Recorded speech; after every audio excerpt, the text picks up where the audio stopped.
जावेद बिन अली साहब JNU 72 के, और गर्जा और खुलासा पोस्ट के जकरिया साहब, उसी तरह से नौशाद साहब और कशिश मीडिया के साहब। देखिए, आज मैं नेशनल स्पोर्ट्स डे पे जो जादूगर मेजर ध्यानचंद के स्मृति मनाई जाती है, एक तो मेजर ध्यानचंद को मैं सलूट करता हूँ। वो जादूगर वाकई हॉकी के खिलाड़ी थे और बहुत बड़े जादूगर थे। उन्होंने बहुत से ओलंपिक्स में अपने इंडिया को मान सम्मान दिया, एक बात। दूसरा, इसी तरह से मैं तमाम उन खिलाड़ियों को जिन्होंने अभी हाल ही में हुए कॉमनवेल्थ गेम्स में जिन्होंने 66 मेडल्स ले आए हैं, उनको भी बहुत बहुत मुबारकबाद देता हूँ, उनको भी सलूट करता हूँ मैं। और इससे पहले गोल्ड ओलंपिक जो 2020 में टोक्यो में हुए, उन्होंने मेडल्स दिए, उनको भी मैंने सलूट करता हूँ मैं। अब जो आप स्पोर्ट्स की बात कर रहे हैं, देखिए इतना बड़ा कंट्री जहाँ पे 135 करोड़ के लोग हैं, इस कॉमनवेल्थ गेम्स में जो अभी कंक्लूड हुआ है उसमें हमारे भारत की पोजीशन जो है चौथे नंबर पर थी। यहाँ तक कि country like Australia, England, Canada ये हमसे आगे है।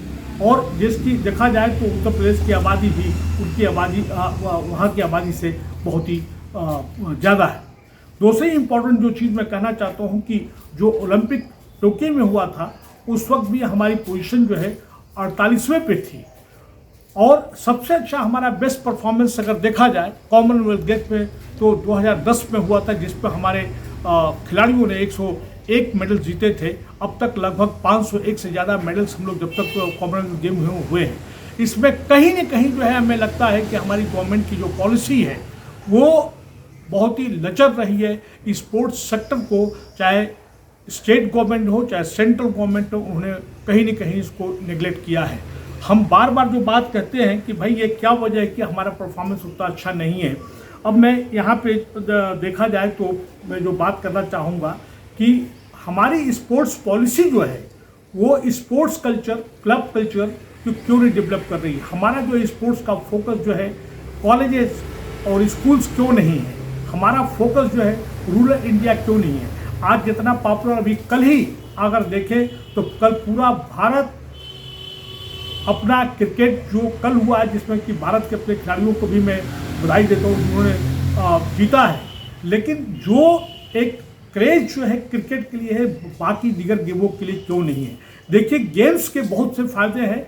मैं आपको बताऊं कि एक तो ये spirit of unity in diversity produce करेगा जो प्रमोट करता है। दूसरा, जो यूथ एनर्जी को हम चैनलाइजेशन की बात नहीं करते, जो यूथ एनर्जी चैनलाइजेशन हुआ, तो उसी तरह से इसके अलावा तमाम ऐसी चीज़ें हैं जो इसके बहुत से फ़ायदे हैं। और हेल्थ का है, बल्कि मैं एक तो बात यहाँ पे बहुत इंपॉर्टेंट बात जो सुनील चतुर्वेदी साहब ने सवाल किया है कि यहाँ पे जो पे और प्ले की बात कही गई है, ये बच्चों पर लागू नहीं होना चाहिए। हम आज ये बात आप लोगों के माध्यम से ये कहना चाहता हूँ कि जिस प्रकार जो है हम तालीम की बात करें, शिक्षा की बात करें, कम से कम 12th क्लास जो है शिक्षा फ्री होनी चाहिए। उसी तरह से बिलो 12th क्लास या कम से कम जो जूनियर और सब जूनियर जो प्लेयर्स हैं उनको कम से कम इंफ्रास्ट्रक्चर के तौर पे उनको जो है स्पोर्ट्स के आइटम, स्पोर्ट्स गैजेट्स उनको फ्री प्रोवाइड करना चाहिए। हमारा कहीं ना कहीं जो है एलीट गेम पे ज़्यादा फोकस होता है, जैसे कि टेबल टेनिस है। ऐसे स्पोर्ट्स को हमें प्रमोट करना चाहिए जिसका कि रूट्स जो है देहात में हो, जिसमें हमारे रूरल इंडिया को हमें फोकस करने की जरूरत है, जहाँ पे आबादी हमारी 70 से लेकर 72% है, जो कि हम फोकस नहीं कर रहे हैं। और इसके साथ मैं बताऊं कि एक कल्चर ये हो गया कि बड़े बड़े लोग हैं जिनके पास पैसा है, उन्होंने जो एक क्लब बना रखा है और स्टेडियम में उनको परमिशन दी जाती है, वो चीज़ें नहीं होनी चाहिए। साथ ही जब कोई प्लेयर जो है अगर मेडल जीत के लेके आता है तो उसके साथ नेता ढेर सारे फोटो खिंचवाते हैं। मैं तो आपके माध्यम से तमाम मंत्री, सीएम, मंत्री जितने भी लोगों को मैं कहता हूँ कि पहले से वो डिक्लेयर क्यों नहीं करते हैं कि जो अगर नेशनल लेवल पे खेलेगा, स्टेट लेवल पे खेलेगा, ओलंपिक में जाएगा, वर्ल्ड में जाएगा, हमको उसको इंसेंटिव के तौर पर दिया जाता है। जब वो मेडल जीत के आता है, तमाम ढेर सारे नेता जो है उसके साथ फोटोशूट्स में फोटो में लग जाते हैं। कुल मिला के अपनी बात आप लोगों के माध्यम से ये कहना चाहता हूँ कि भारत में खेल को अगर प्रमोट करना है तो स्पोर्ट्स कल्चर को प्रमोट करना पड़ेगा, क्लब कल्चर को प्रमोट करना पड़ेगा। और खास करके निचले बच्चों को जो है हमें पेमेंट की बात नहीं करनी चाहिए, उनको इंफ्रास्ट्रक्चर देने के लिए जरूरी है कि उनको गैजेट्स, स्पोर्ट्स गैजेट्स वगैरह, किट्स वगैरह प्रोवाइड किए जाएँ।